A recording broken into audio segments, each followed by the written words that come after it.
Hi friends, welcome to Ramyanand vlogs. ಎಲ್ಲರೂ ಹೇಗಿದ್ದೀರಾ? ನಾವು ಕೂಡ ತುಂಬ ಚೆನ್ನಾಗಿದ್ದೀವಿ, ನೀವು ಕೂಡ ಚೆನ್ನಾಗಿದ್ದೀರಾ ಅಂತ ನಾನು ಹೇಳ್ಕೊಳ್ತೀನಿ.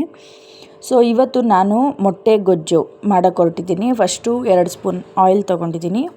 ಸೊ ಮೊಟ್ಟೆ ಗೊಜ್ಜಿಗೆ ಕೆಲವರು ತುಂಬ ಆಯಿಲ್ ಹಾಕ್ತಾರೆ. ಪ್ಲೀಸ್ ಯಾರು ಅಷ್ಟೊಂದು ಆಯಿಲ್ ಹಾಕಬೇಡಿ, ಯಾಕಂದರೆ ಟೇಸ್ಟ್ ಬರುತ್ತೆ ಅಂತ ಹಾಕ್ತೀರಾ, ಬಟ್ ಅದು ಕೊಲೆಸ್ಟ್ರಾಲಿಗೆ ತಿರುಗತ್ತಲ್ವ. ಸೊ ಹಂಗಾಗಿ ಇವಾಗ ಆಯಿಲ್ ಒಳಗಡೆ ಸಾಸಿವೆ, ಕರಿಬೇವು, 2 ಹಚ್ಚಿರೋ ಅಂಥ ಈರುಳ್ಳಿ ಹಾಕ್ಕೊಂಡಿದ್ದೀನಿ.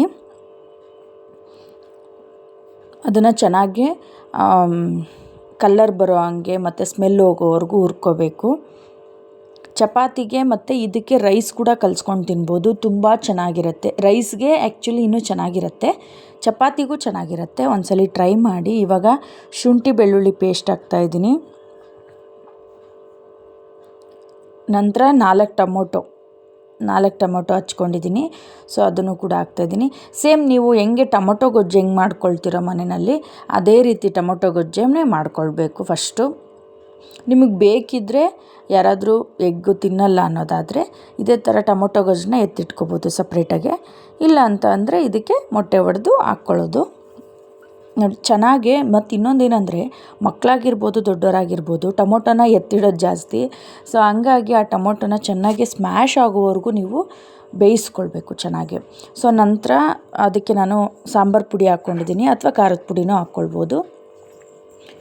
ಮತ್ತು ಇದಕ್ಕೆ ಎಗ್ ಒಡೆದು ಹಾಕ್ಕೊಂಡಿದ್ದೀನಿ. ನಾನು 6 ಎಗ್ಗನ್ನ ಹೊಡೆದಿದ್ದೀನಿ. ಇದು ಒಂದು 3 ಜನಕ್ಕೆ 1 ಟೈಮ್ಗೆ ಆಗುತ್ತೆ ಅಷ್ಟೇ. 6 ಮೊಟ್ಟೆನ ಒಡೆದು ಹಾಕ್ಕೊಂಡು ಚೆನ್ನಾಗಿ ಅದನ್ನು ಕಲಿಸ್ಕೊಳ್ಬೇಕು. ಮತ್ತು ಇದು ಇನ್ನೊಂದೇನೆಂದರೆ, ವಿಡಿಯೋ ತುಂಬ ಶೇಕ್ ಆಗ್ತಿದೆ ಅಂತ ಯಾರೂ ಬೇಜಾರು ಮಾಡ್ಕೋಬೇಡಿ ದಯವಿಟ್ಟು. ಇದು ನನ್ನ ಮಗ ತೆಗ್ದಿದ್ದಾನೆ, ಅದು ಯಾಕೆ ಹಂಗೆ ತೆಗ್ದ ಅಂತ ಗೊತ್ತಿಲ್ಲ. ಸೊ ನಾನು ಮಾಡಬೇಕಾದ್ರೆ ತುಂಬ ಬೇಜಾರಾಯಿತು.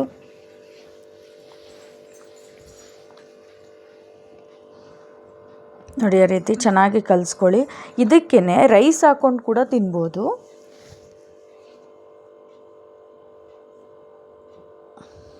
ಚೆನ್ನಾಗಿ ಬಿಟ್ಕೊಳ್ಳೋವರೆಗೂ ಅದನ್ನು ಬೇಯಿಸ್ಕೊಳ್ಬೇಕು.